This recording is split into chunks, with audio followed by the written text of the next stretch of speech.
In just a moment, we are going to be joining Pastor Trevor as we go into the third week of our series, The Family Tree. We are continuing to look at King David and now his wife Bathsheba and the tree of Jesse and all those things. So we're continuing in that in just a moment. A couple things I want to let you know about real quick.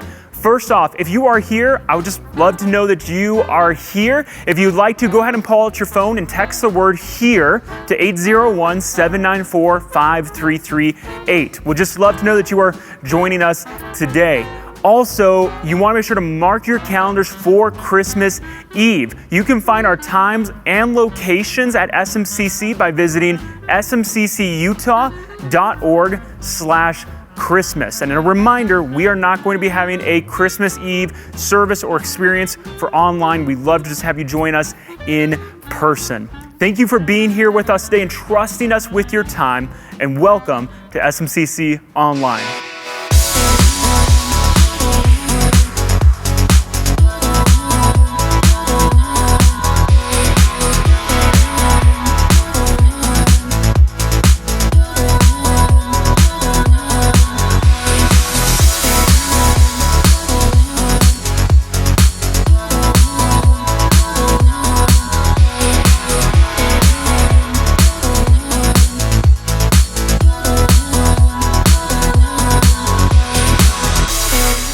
Well, hey, thanks for joining us. My name's Trevor. I serve as one of the pastors here at SMCC. And I got to say, when it comes to the holiday season, one of the things that I get excited about every time this season rolls around is just the movies. I love so many Christmas movies, so many classics that are associated with this time of the year, whether it's the Home Alone movies, the Elf movie, even the Christmas classics going back to Frosty and Rudolph. But when it comes to all of them, there's one film in particular that always makes its way into the rotation. One movie I'm always sure to watch every Christmas season.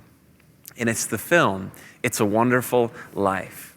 The Jimmy Stewart classic from back in the day. Maybe it's a story you're familiar with, but it's one that I always enjoy going into in the Christmas season. And it's kind of a simple story where there's this man by the name of George Bailey, who lives in the small town of Bedford Falls in upstate New York. And we get introduced to him when he's just a little kid. And one of the first things we learn about George Bailey is that he has this desire, this longing, this yearning inside to see the world, to get out of this small town that he's grown up in, to kind of stretch his wings and to see the sights, to travel and to see the world. And at so many points across his story and across his life, he's on the brink of actually realizing those dreams, of going to Paris and to Rome and to London and seeing all the places he's always longed to go. And yet time and time again, throughout his life, right when he's on the brink of finally leaving this town, something arises, some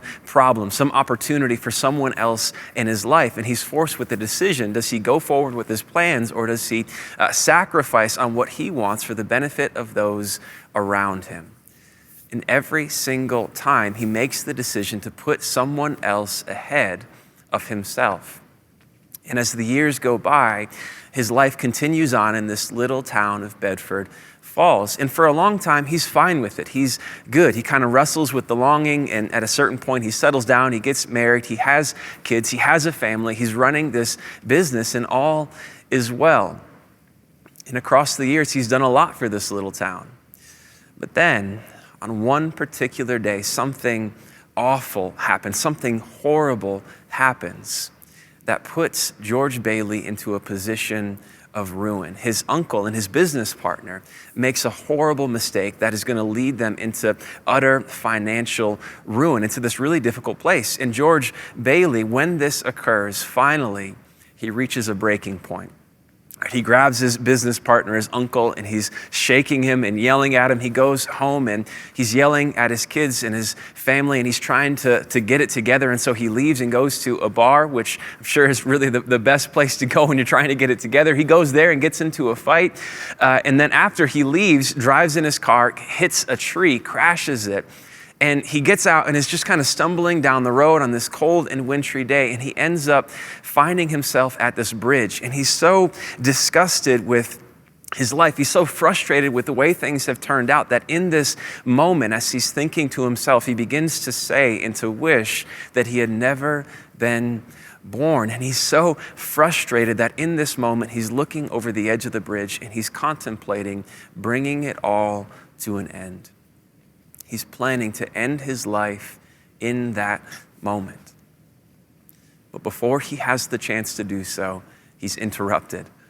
The angel, Clarence, steps in and distracts him and takes him out of those plans. And if I could just give a quick disclaimer, the angel Clarence is quirky and delightful and a character that is easy to like. And at the same time, if I could just say, quick disclaimer, not anything like what the Bible actually portrays angels to be. But for the sake of the story, he then takes George Bailey on this journey where he shows him all of the people in his life that he loves the most, all of his friends, all of his family. He shows him even the town of Bedford Falls, what the impact would be if George's wish had come true, if his presence was never there within the town of Bedford Falls, if he never really had lived. And at the end of this entire journey, this experience, just before George has a change of heart, just before he goes back home and the town surrounds him and comes to his aid, just before everything ends wonderfully, the angel Clarence says something to him. That's pretty telling. This is the line. He says, "Strange, isn't it? Each man's life touches so many other lives. When he isn't around, he leaves an awful hole, doesn't he?" Each person's life touches so many other lives, so that when they're not around, when their presence isn't felt, when they are absent, it leaves an awful hole.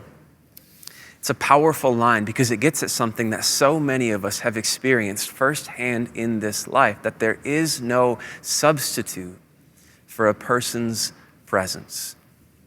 There is no substitute for a person's presence. I think that's something we experience in a positive way, in the sense that we've benefited from the presence of many people in our own lives. And at the same time, it's a lesson that we can learn just as much from absence, from the absence of those in our lives that we may have really needed.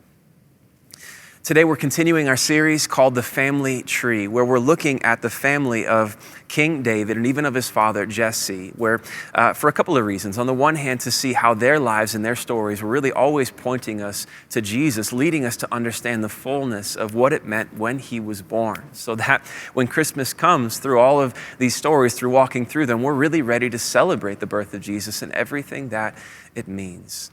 But there's another reason for looking at their lives and looking at their stories. And it's because, as revered and hallowed and honored as they may be, their lives were also ones that had their fair share of mess, that had their fair share of dysfunction. And so by looking at their lives, at their stories, and even the mistakes that they made, we can learn from them and then take those lessons and apply them within the context of our own families.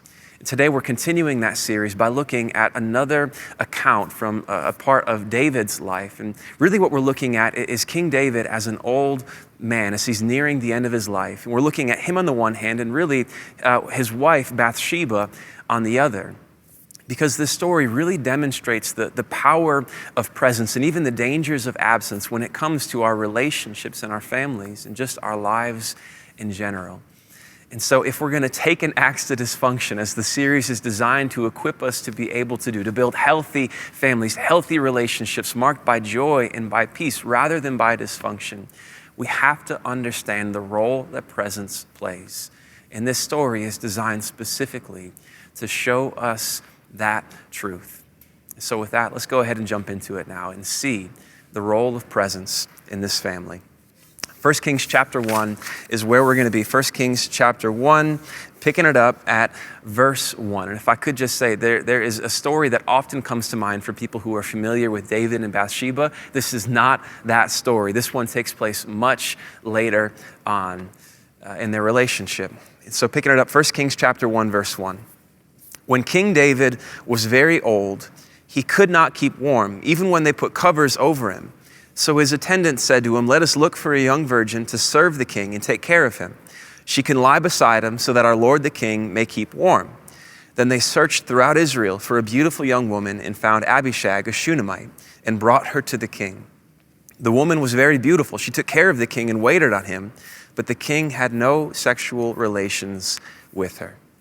All right, so there is a description here at the very opening of the book, very beginning of the story. A description is offered to us here of David that is not exactly glowing or bashful. It's not embarrassed to really get to the point here. It's basically making the point, giving us the depiction of David that he is old.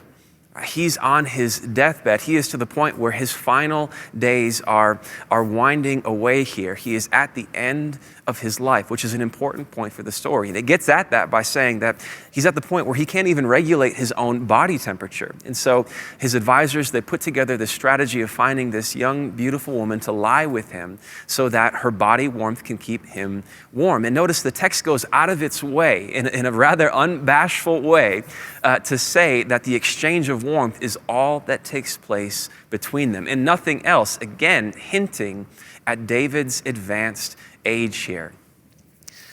And that matters because as the story continues to go on, we see that David is coming to the end of his life, the end of his reign, the end of fulfilling his responsibility as king. And yet, even in this state, even in this stage, there's one crucial decision that he has as of yet failed to make, one declaration that he has failed to make known to his kingdom. The question being, who will reign after him? He has failed to name a successor, even though he is clearly in his final days. And so in the absence of him making that decision, someone decides to step in and handle the decision for him. Verse 5. Now Adonijah, whose mother was Haggith, put himself forward and said, I will be king. Adonijah, he's one of the sons of David. He basically says, hey, brothers, don't worry. If dad's not making the decision, if David can't get this together, I'll just go ahead and handle it on his behalf. Let's just do this. I'll be king.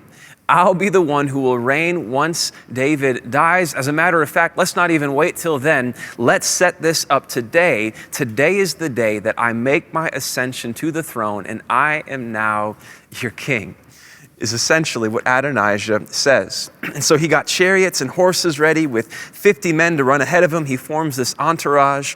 And there's this kind of funny note here that comes in verse 6. It says, his father, David, had never rebuked him by asking, why do you behave as you do? He never called him out on his behavior. And it also goes on to say that he was also very handsome and was born next after Absalom. So we learn a few things about him. On the one hand, he was spoiled.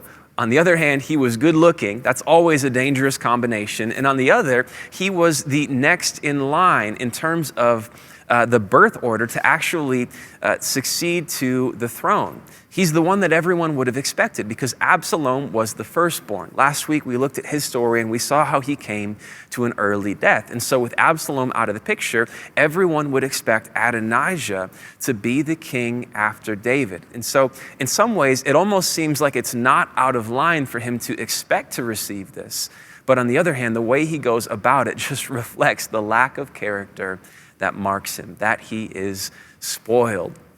Because what happens after this is he forms this party, really this inauguration party that he throws at a place called Enrogel, which is just outside of the city of Jerusalem, really in full view of the entire city. And so the point of this party is for him to make the declaration that he is now the current and reigning king in Israel. And it's a celebration. And so on this day, he makes that declaration and everyone gains the understanding that there is a new king in Israel, and it is Adonijah. And yet, as you can imagine, while this may be good news for Adonijah, it is anything but good news for everyone.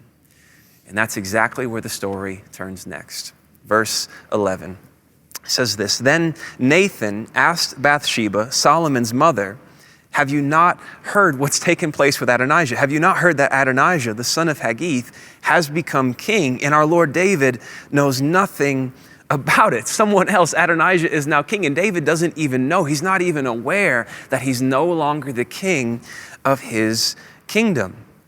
Now then, this next line is important. He says, now then, let me advise you how you can save your own life and the life of your son Solomon. In other words, Nathan understands something, that Adonijah's actions, his decisions, him putting himself forward as king in some ways puts this woman, Bathsheba, David's wife, and her son Solomon, it puts them in danger and puts their lives at risk. Now, the question is why? And to get at that, there's a little bit of backstory. So suffice it to say, Bathsheba and David had a complicated relationship. The story that most people are familiar with when they come to mind, if they've heard those names before, is that the way their relationship was formed is that Bathsheba was actually married to another man, a man by the name of Uriah. And yet while she was married to him, David abused his power, abused his authority as king in order to begin a relationship with her, in order to sleep with her. As a result of that, she gets pregnant. And in order to cover it up, David actually orchestrates this man's death. He orchestrates Uriah's death. He has him murdered in order to cover up the thing that David has done with his wife. And eventually he gets called out on it, actually by Nathan, the guy in this story. One of David's advisors, served as a prophet in this time. Nathan calls David out, and he confesses, he repents, he does what he can to make it right. And yet the child that was conceived between them, between David and Bathsheba, dies. But following this, the two of them are married. She becomes his wife, and they have another son whose name is Solomon. And it seems that at some point, David made a promise to Bathsheba that when his time upon the throne was done, when his life was over, Solomon would be the one to reign upon the throne after him. And it seems that that promise wasn't something that was ever widely known, and yet we can see pretty clearly that Adonijah himself was aware of it. Because when Adonijah throws this feast, this party, this inauguration celebration about his ascension to the throne, he extends an invitation to every single one of his brothers, every single one of the sons of David, of which there was no lack except for one. There's only one brother that he does not invite to the party, Solomon. Because in Adonijah's mind, he is aware of this promise, and he understands that if there is any one of his brothers that poses a potential threat to his reign, to his ascension to the throne, it is Solomon. Nathan, the prophet, he recognizes this and understands that this is telling, this means something, and that if Adonijah is to be successful in his ascension to the throne, perhaps the first decision he will make in securing that position is doing away with Bathsheba and with Solomon, is putting aside this potential threat, this potential problem to his reign. And so very much so, their lives here are in danger. But thankfully, there's a plan. The plan being David's absence is perhaps what got them into this position, into this place of danger, but perhaps his presence can be the thing that gets them out of it. If they can only rouse this king into action one last time to lead on behalf of his wife and on behalf of his son. So this is what happens.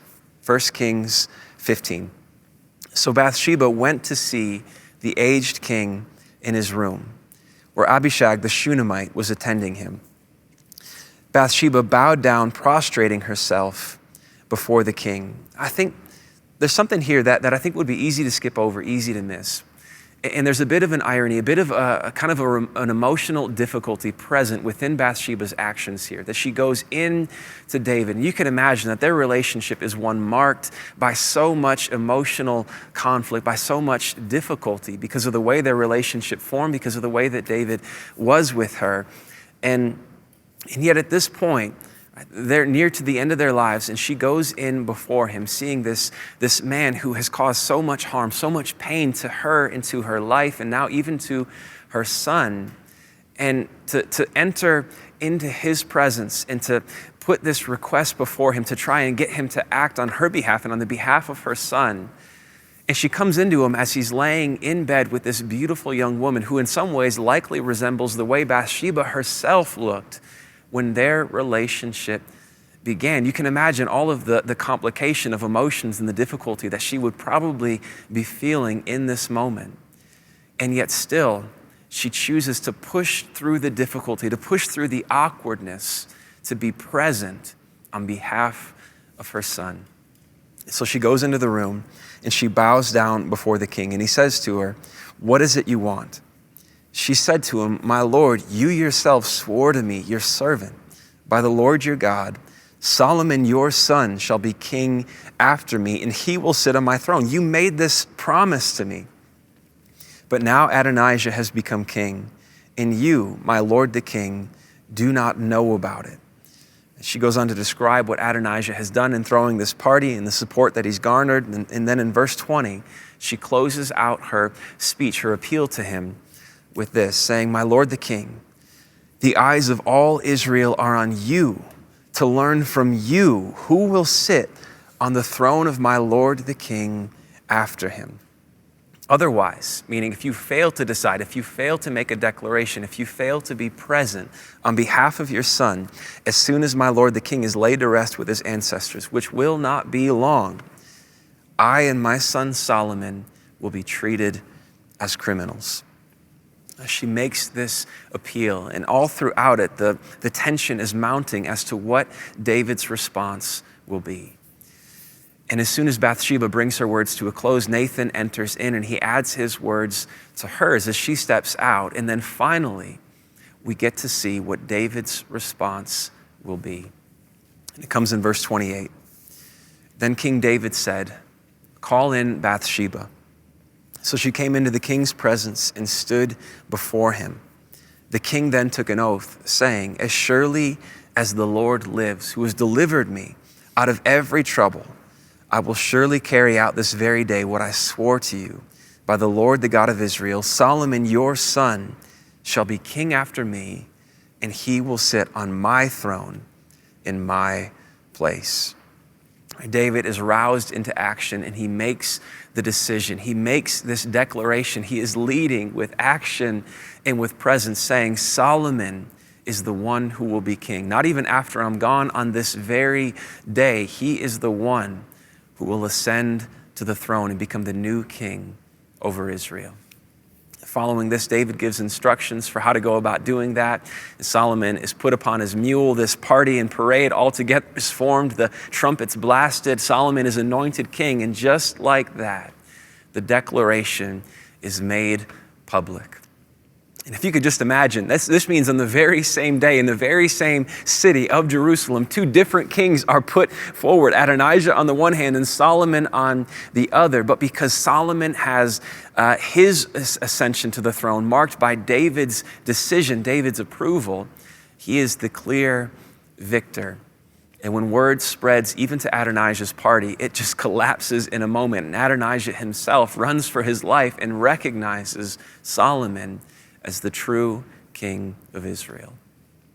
And that's how the story comes to an end. And next week, we're going to continue looking at Solomon's story and see what happens from there. But for this week, what this story demonstrates for us, what it illustrates better than anything else, is just an idea that's very simple to understand and yet at times can be so difficult to put into practice. The idea that presence matters. Presence matters. If you just kind of run back over the story, it was David's absence upon the throne as a king and even as a father and a husband within his family that put Bathsheba and that put Solomon in such a dangerous and such a difficult position. And at the same time, it was his absence that opened the door for Adonijah to put himself forward. The absence left a void into which chaos could assert itself, into which dysfunction could grow and cause so much harm and havoc in the lives of even those that he loved most. And yet, on the other side of the coin, it was Bathsheba's willingness to be present, to be engaged in what was happening, and to do what was necessary that actually brought about even saving the life of herself and even furthermore, the life of her son. And in both cases, we learn on the one hand through absence and on the other hand through presence, we see just what the impact of a person's presence can be in relationships and even within a family.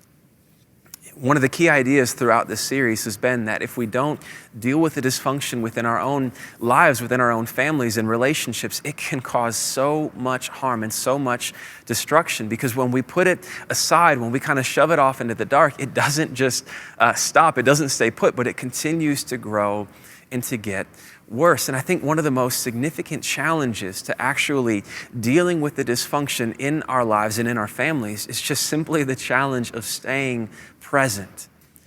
Just the difficulty, the hurdle of actually remaining in the game, of staying present within our relationships and within our families. That's why it's been said that 80% of success in life is really just about showing up. Because if we can do that, if we can remain present, then we'll feel the difficulties, we'll experience them, and you can be sure that we'll figure out ways to address them. The challenge is just staying present. And so throughout this series, really the goal has been to look at these stories so that we can learn from them, take the lessons and apply them within the lives of our own families. And this idea that presence matters, I think it can be applied in a lot of different ways. I think there's a lot of different directions that you could take it in. And if I was just to hit on a couple of them, or just to hit kind of a few different directions, I think one is, especially for parents of young children, I think this is one area where we feel this difficulty to remain present. Because I don't know if you're anything like me. Maybe this is something that is unique to our family entirely. I'm sure this doesn't happen to anyone else out there. But every once in a while, my wife and I, we find ourselves in a place where our kids are just kind of getting on our nerves just a little bit. Just getting on our nerves a little bit to the point where, maybe you say, I love you. I am devoted to your goodness. I want what's best for you in this life. And yet right now in this moment, I don't exactly enjoy your presence. I'm not super thrilled about being around you right now. And I'm sure at times they feel the exact same way about me. But the temptation can be in that moment to give into that, right? To just find some way to avoid them altogether, to actually be absent from their lives, to avoid their presence altogether. And I think that can look like a lot of different things, right? Just, sometimes I think we've all done it where you say, just take this screen and just get away from me. Just give me some time to myself. I think another danger is just kind of hiding within our hobbies or even within our work, going early and staying late, not because we have stuff we need to do, but just because we don't want to be around.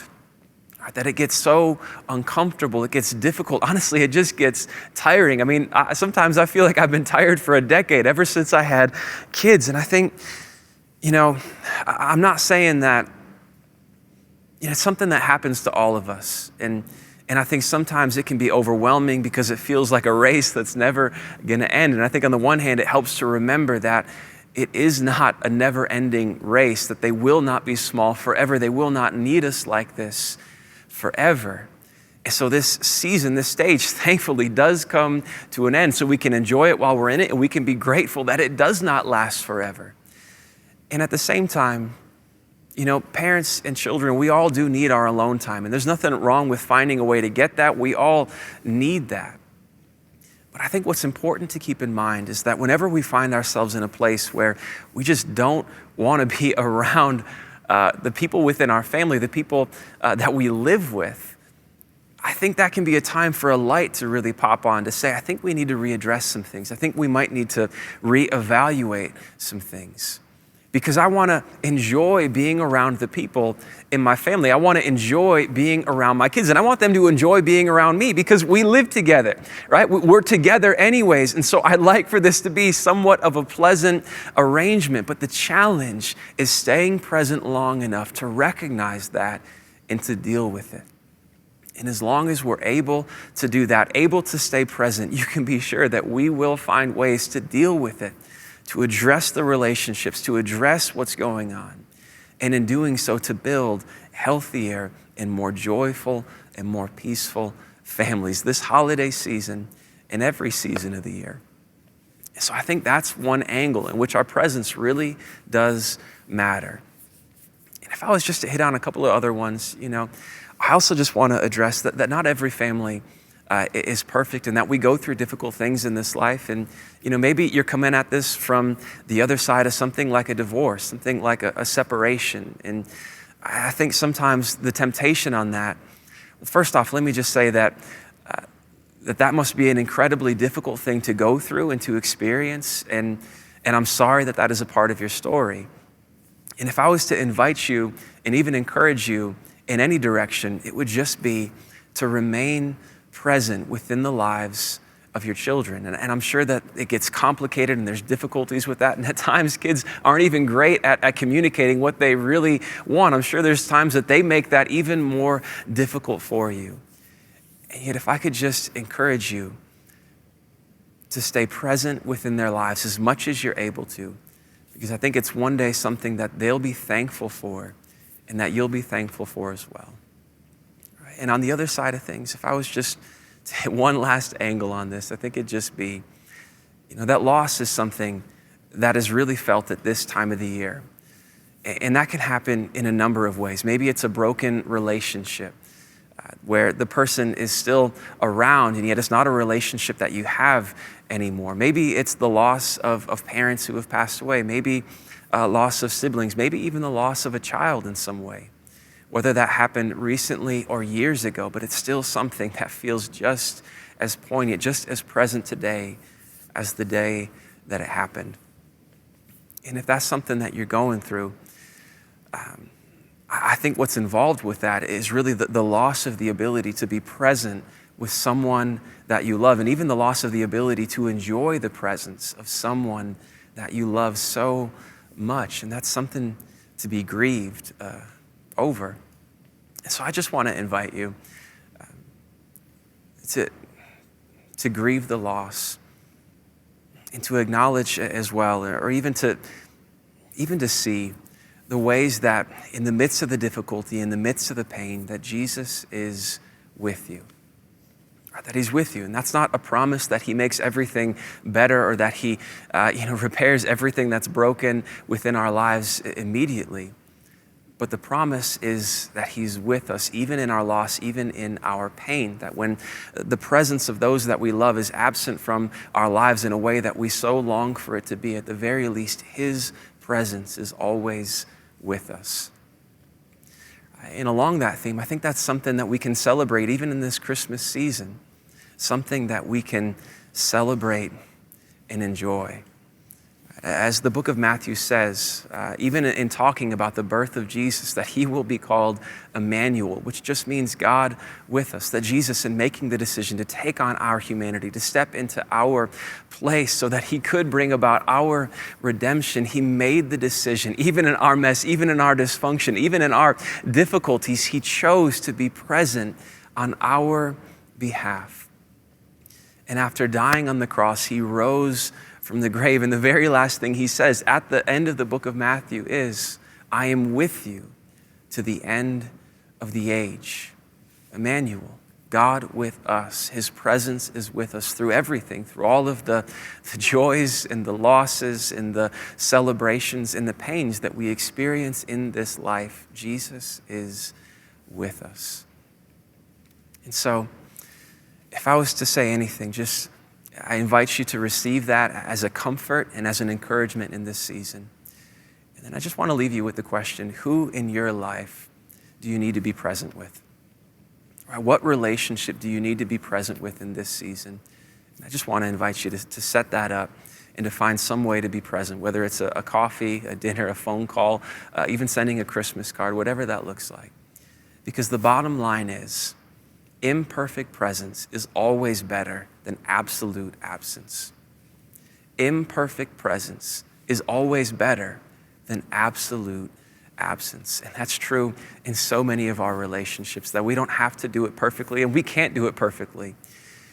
And yet, Jesus' presence is with us, and he gives us the grace, the assistance, the ability to push through the difficulty, to push through the awkwardness, to be able to remain present and to deal with the dysfunction, and in doing so, build lives that are marked by so much joy and by so much peace. So I just want to invite you to lean into that this Christmas season. Would you pray with me? Jesus, we thank you for the time together. We thank you for your decision on our behalf to be present with us. Right? That we were anything but perfect. We were anything but glossy and shiny and having everything together. And yet you weren't dissuaded by any of that. You chose to enter into our existence, to enter into our humanity so that you could redeem us and be present with us in this life and in all of eternity. And we thank you for the joy that comes with that. We thank you for the security and the peace that comes from that. And we ask that as that truth sets in more and more in our hearts, that it would lead us to offer that gift of presence as well to those in our own lives. We thank you, we praise you. In your name, amen.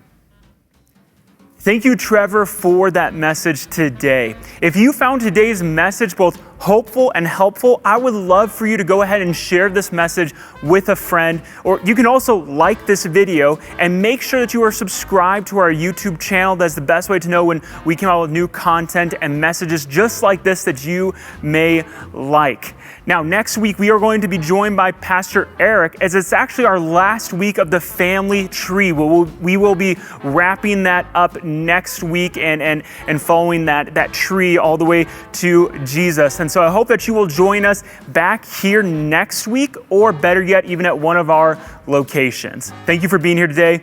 Take care.